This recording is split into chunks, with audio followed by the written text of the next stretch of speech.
Good morning.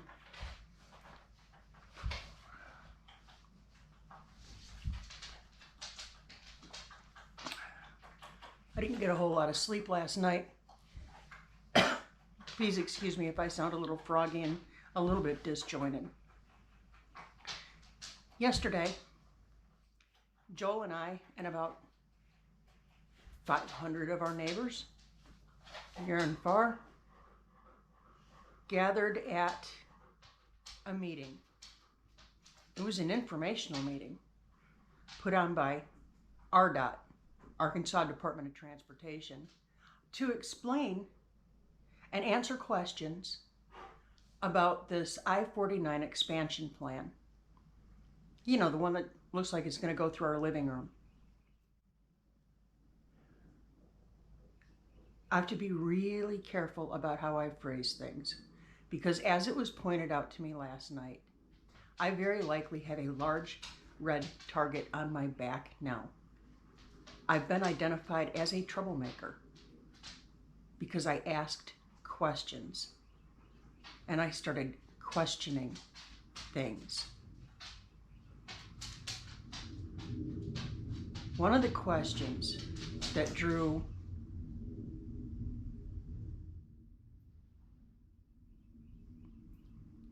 a not so positive response was,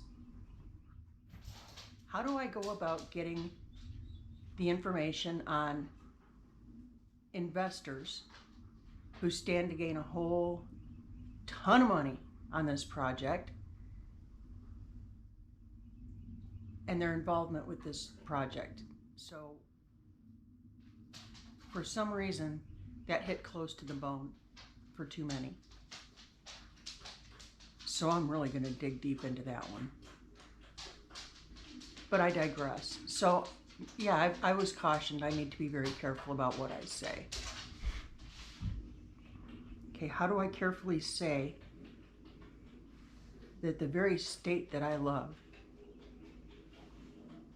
is about to be bludgeoned and butchered and turned into something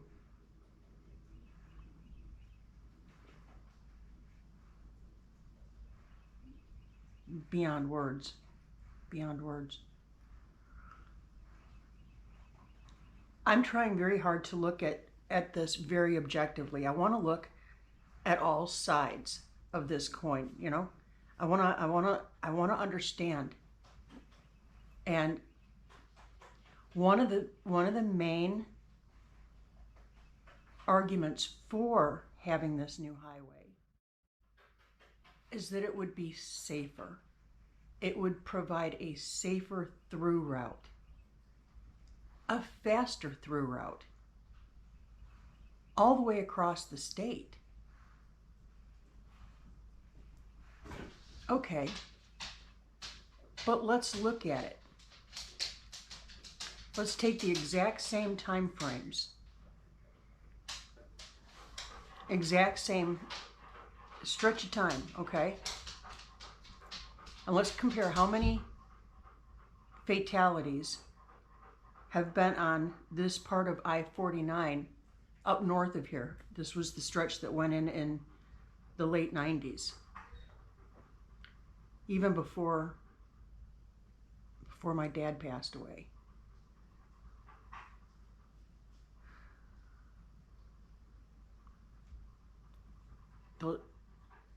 And it's a black spot right there. This is hard. This is hard for me, guys. So I love my state. I love my state. All right, so same time frame up north. Comparing apples to apples here. That stretch of road up there, the number of fatalities is higher than the number of fatalities on the current 71. And I used a bigger stretch of 71 to do the comparison. Yeah, more fatalities on this new superhighway. So that kind of blows chunks on their argument there. Last night, I asked the same question. I mean, it was mobbed in there. It was absolutely mobbed. It kind of looked like an elementary school science fair where everybody had their poster board up and they had their pictures and they had, little line drawings, and there was a projector or two. And I couldn't help but notice every single one of the displays that showed like elevation views and side views of what this thing is actually going to look like and the dimensions of it had little key phrases like will typically be, or in most cases will be. So they don't even have their dimensions exact. And they're not going to have them exact because they need that loophole where they can grab more if they deem it necessary. So they're not going to lock themselves into anything. Okay, I get it. I wasn't born yesterday. I asked the same question of 3 different professionals representing from RDOT. And I got 3 different answers. Yeah. I'm walking through the crowd and I'm talking to various different people from all different walks. All different walks. Because that's what you see here. That's what you see here in Arkansas. You can go from a 1970s broken down single wide trailer with a Mercedes parked out front to a $2 million mansion right up the road. That's how it is here. Arkansas is a melting pot.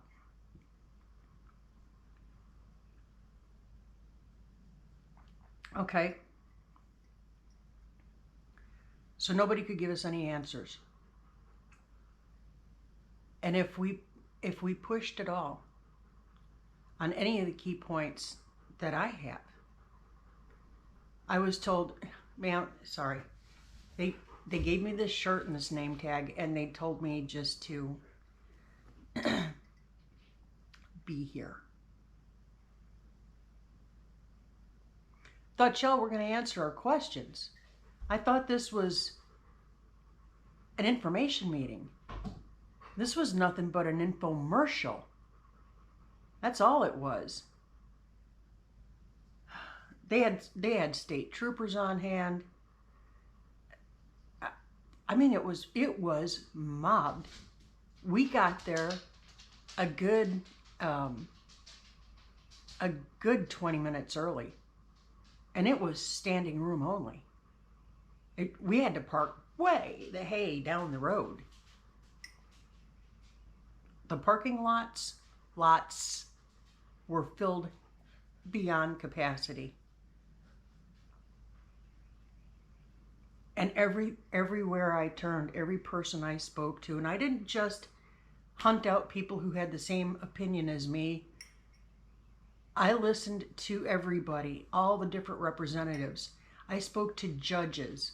I spoke to 7th generation cattle farmers. I talked to preachers. I talked to school teachers. I talked to upper echelon executives with Tyson, and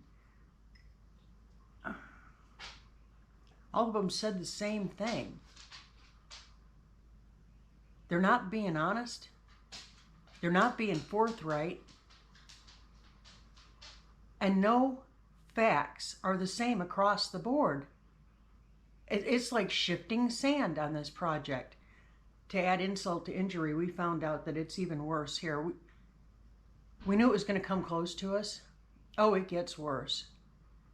If you've seen like our older videos when we first got here, there's a stretch of road coming into our property that we call Decompression Highway because it's absolute peace. Yeah, that's all going to be torn out of here, and there's going to be an overpass.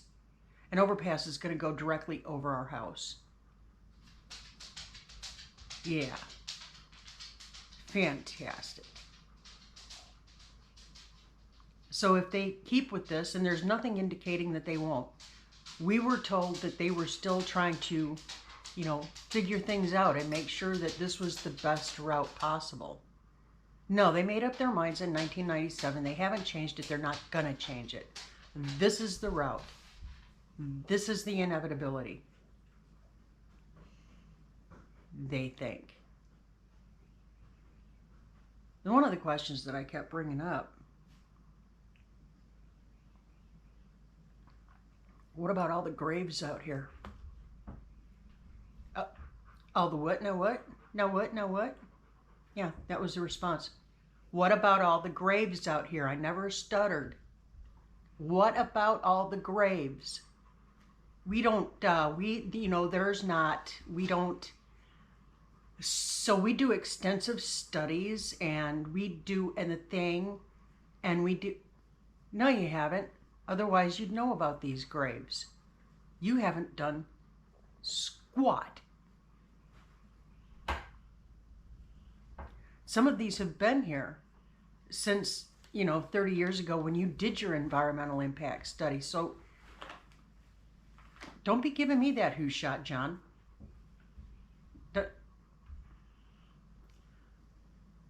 There's another meeting on Thursday of this week. Today I have the day to compose myself, get my thoughts together, get an outline together. Now that I understand how they're conducting these meetings,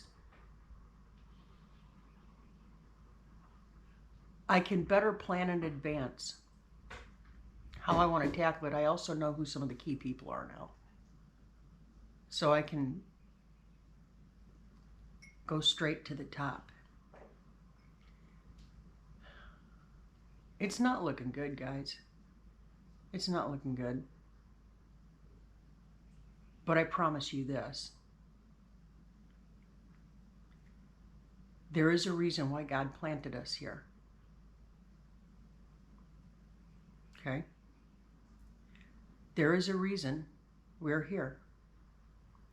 God has a plan. I don't know what the plan is yet. I don't need to know. I just need to be obedient and go forward.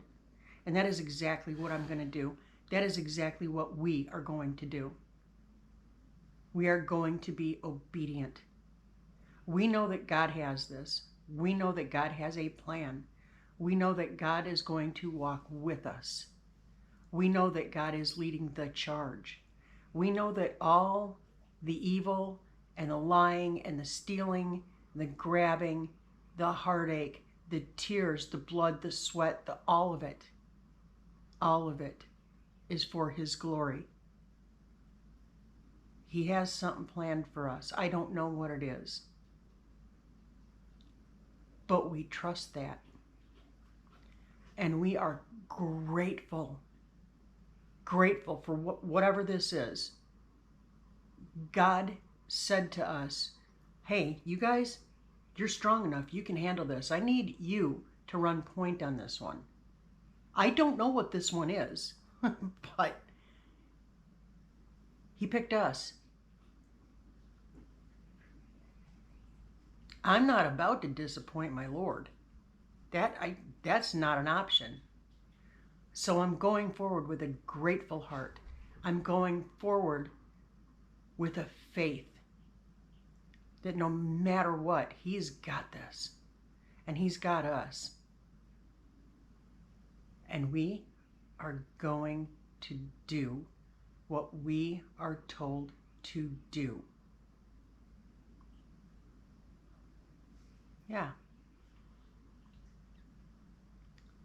We're going to have faith. God is bigger than the highway department. God is bigger than our governor. Yep. God is bigger than a vote. So, we're going to continue forward very prayerfully. I will tell you that one of the things that we've begun doing, we've started looking at houses. Yeah.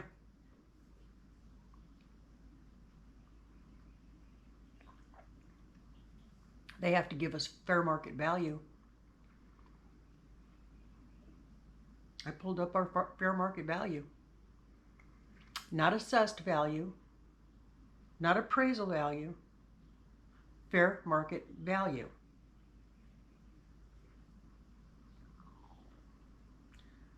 So we started looking at our options, and that's where we are. So y'all, keep us in your thoughts and prayers, not just us, but everyone impacted by this. This is a hard pill. There was a woman there last night, 98 years old. She's third generation. 98 years old. She is third generation on her place. And they're going to doze right through it. This was her legacy.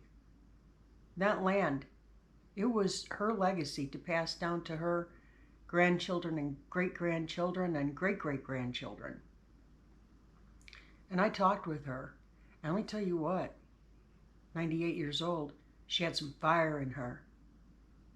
She wasn't going to go down without a fight, and that is the spirit out here. And that is what RDOT is not counting on.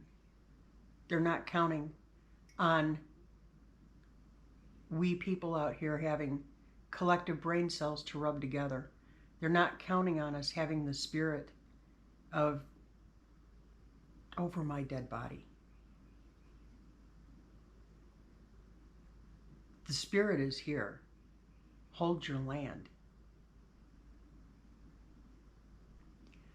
There are some things that we're not going to be able to overcome.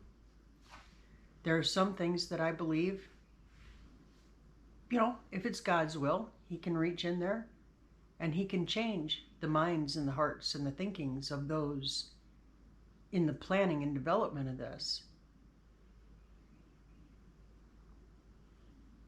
The route that they have chosen is the worst of the three options. It's the most impactful of the three options. But future investments, if they build it this way that they're determined to build it as, that's going to make a lot of people a lot of money.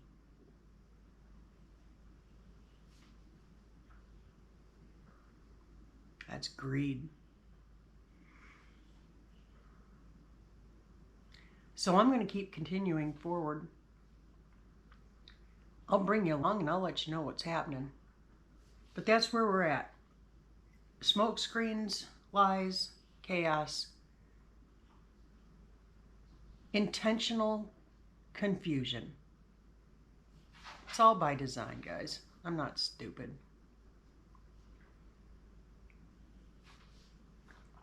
But now that I know what I'm battling, I will battle. And I have a lot of people backing me up. So I will keep you posted. I'll let you know what's going on. I'll bring you along. I'm sorry about the lack of content here lately. I have been 100% focused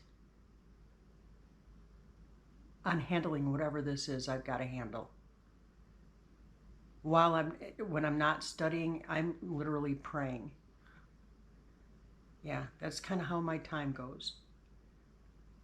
So I'm going to keep after it. I'm going to keep after it. And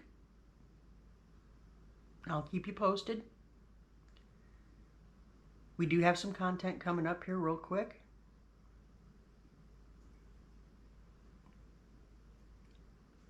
We love y'all. We appreciate you. We thank you for being with us.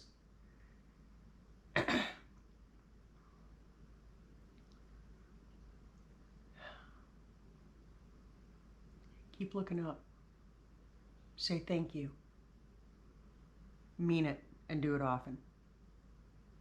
Keep your attitude of gratitude in all things at all times, no matter how gunky it feels. Battle's already been won.